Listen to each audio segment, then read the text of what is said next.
ಬಂಧುಗಳೇ, ಜೈ ಭೀಮ್, ನಮ ಬುದ್ಧಾಯ. ನಾನು ನಿಮ್ಮ ಹರ ಮಹೇಶ್. ಇದೇ ತಿಂಗಳು ಸೆಪ್ಟೆಂಬರ್ 22ನೇ ತಾರೀಕಿಂದ ಅಕ್ಟೋಬರ್ 7ನೇ ತಾರೀಕಿನವರೆಗೆ ಕರ್ನಾಟಕ ಸರ್ಕಾರ ಹಿಂದುಳಿದ ಆಯೋಗದ ವತಿಯಿಂದ ಜನಗಣತಿಯ ಸಮೀಕ್ಷೆ ನಡೀತಾ ಇದೆ. ಈ ಸಮೀಕ್ಷೆಯಲ್ಲಿ ಕರ್ನಾಟಕ ರಾಜ್ಯದ ಪರಿಶಿಷ್ಟ ಜಾತಿಯ ಬಂಧುಗಳು, ಎಲ್ಲ ಜಿಲ್ಲೆಯ ಪರಿಶಿಷ್ಟ ಜಾತಿಯ ಬಂಧುಗಳು, ವಿಶೇಷವಾಗಿ ನೌಕರರು, ವಿದ್ಯಾರ್ಥಿಗಳು, ವಿದ್ಯಾವಂತರು, ಚಳವಳಿಯಲ್ಲಿ ಇರ್ತಕ್ಕಂಥವ್ರು, ಹೋರಾಟ ಮಾಡ್ತಕ್ಕಂಥವ್ರು ತಾವು ಇಡೀ ರಾಜ್ಯವನ್ನು ಸುತ್ತಿ ನಮ್ಮ ಜಿಲ್ಲೆ, ನಮ್ಮ ತಾಲೂಕು, ನಮ್ಮ ಗ್ರಾಮಗಳಲ್ಲಿ ಧರ್ಮದ ಕಾಲಮಲ್ಲಿ ಬೌದ್ಧರು ಅಂತ ಬರೆಸಬೇಕು ಅಂತ ಮನವಿಯನ್ನು ಮಾಡಿಕೊಳ್ಳಿಕ್ಕೆ ನಾನು ಈ ವಿಡಿಯೋವನ್ನು ಮಾಡ್ತಾಯಿದ್ದೀನಿ. ಬಂಧುಗಳೇ, ನಾವು ಬಾಬಾ ಸಾಹೇಬ್ ಅಂಬೇಡ್ಕರ್ ಅವರ ಅನುಯಾಯಿಗಳು.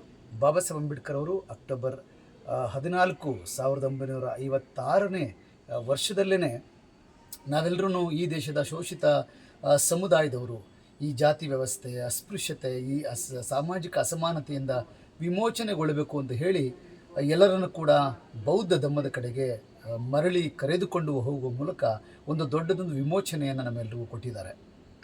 ಬಾಬಾ ಸಾಹೇಬ್ ಅಂಬೇಡ್ಕರ್ ಅವರ ಆಶಯ ಇದೇ ಆಗಿತ್ತು.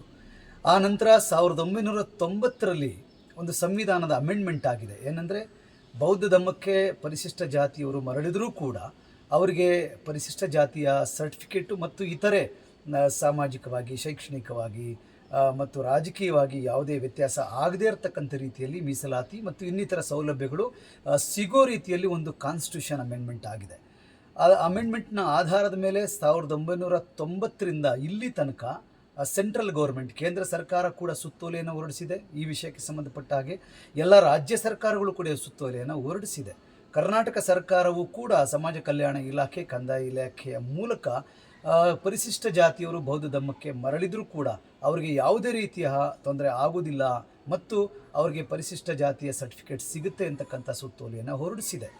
ಆದರೆ ಇದು ಬಹಳ ಸುಲಭವಾಗಿ ಸಿಗೋ ರೀತಿಯಲ್ಲಿ ಸರ್ಕಾರಗಳು ಮಾಡಿಲ್ಲ. ಮುಂದಿನ ದಿನಗಳಲ್ಲಿ ಸರ್ಕಾರ ಮತ್ತು ಉನ್ನತ ಅಧಿಕಾರಿಗಳ ಜೊತೆ ಕೂತು ಇದನ್ನು ಅರ್ಧ ಗಂಟೆಯಲ್ಲಿ, ಒಂದು ದಿನದಲ್ಲಿ ಬಗೆಹರಿಸುವಂತಹ ಸಮಸ್ಯೆ ಇದು. ಹಾಗಾಗಿ ಯಾವುದೇ ಆತಂಕ, ಗೊಂದಲ ಮತ್ತು ಭಯಕ್ಕೆ ಒಳಗಾಗದೆ ಪರಮಪೂಜ್ಯ ಬಾಬಾ ಸಾಹೇಬ್ ಅಂಬೇಡ್ಕರ್ ಅವರು ತೋರಿರತಕ್ಕಂಥ ದಾರಿನಲ್ಲಿ ನಾವೆಲ್ಲರೂ ನಡೆಯೋಣ ಅಂತ ಹೇಳ್ತಾ, ಧರ್ಮದ ಕಾಲಮಲ್ಲಿ ಬೌದ್ಧರು ಅಂತ ಬರೆಸಿ ಅಂತ ಹೇಳಿ ಮನವಿಯನ್ನು ಮಾಡ್ತಾ ಇದ್ದೀವಿ. ಜಾತಿ ಕಾಲಮಲ್ಲಿ ಏನು ಬರೆಸಬೇಕು? ಎರಡು ಅವಕಾಶ ಇದೆ. ಒಂದು, ಜಾತಿ ಕಾಲಮಲ್ಲೂ ಕೂಡ ಬೌದ್ಧ ಅಂತ ಬರೆಸ್ಬೋದು. ನನಗೆ ಜಾತಿ ಅಗತ್ಯ ಇಲ್ಲ, ಸಾಮಾಜಿಕವಾಗಿ ನಾನು ಸಂಪೂರ್ಣವಾಗಿ ಬುದ್ಧ ಧರ್ಮದ ಅಡಿನಲ್ಲಿರ್ತೀನಿ, ನನಗೆ ಅಲ್ಲಿ 2A ಸಿಗ್ತಕ್ಕಂಥ ಮೀಸಲಾತಿನೇ ಸಾಕು, ಧಾರ್ಮಿಕ ಅಲ್ಪಸಂಖ್ಯಾತ ಕೋಟಾದಲ್ಲಿ ಅಂತ ಹೇಳ್ತಕ್ಕಂಥವ್ರು ಜಾತಿ ಕಾಲಮಲ್ಲಿ ಬೌದ್ಧ ಅಂತ ಬರೆಸ್ಕೊಡ್ಬೋದು. ಅಥವಾ ಇಲ್ಲ, ನನಗೆ SC ಕೋಟಾದಲ್ಲಿ ಅಡಿನಲ್ಲೇ ಸಿಗುವಂಥ ಎಲ್ಲ ಸೌಲಭ್ಯಗಳು ಬೇಕು ಅಂತ ಹೇಳಿದ್ರೆ ಜಾತಿ ಕಾಲಮಲ್ಲಿ SC ಅಂತ ಬರೆಸ್ಕೊಂಡು, ಉಪಜಾತಿ ಕಾಲಮಲ್ಲಿ ತಮ್ಮ ಉಪಜಾತಿಗಳ ಹೆಸರುಗಳನ್ನು ಬರೆಸ್ಕೊಂಡು, ಧರ್ಮದ ಕಾಲಮಲ್ಲಿ ಬೌದ್ಧ ಅಂತ ಬರೆಸ್ಕೊಳ್ಳೋಕ್ಕೆ ಅವಕಾಶ ಇದೆ. ಹಾಗಾಗಿ ಯಾವುದೇ ಗೊಂದಲಕ್ಕೆ ಒಳಗಾಗದೆ, ಯಾವ ಕುತಂತ್ರಗಳಿಗೂ ನಾವು ಬಲಿಯಾಗದೆ, ನಾವು ಜಾತಿ ಕಾಲಮಲ್ಲಿ ಅಗತ್ಯ ಇರತಕ್ಕಂಥವ್ರು SC ಮತ್ತು ಉಪಜಾತಿ ಕಾಲಮಲ್ಲಿ ಉಪಜಾತಿ ಹೆಸರುಗಳನ್ನು ಬರೆಸ್ಕೊಳ್ಳೋದ್ರ ಮೂಲಕ ಧರ್ಮದ ಕಾಲಮಲ್ಲಿ ಬೌದ್ಧ ಅಂತ ಬರೆಸೋಣ.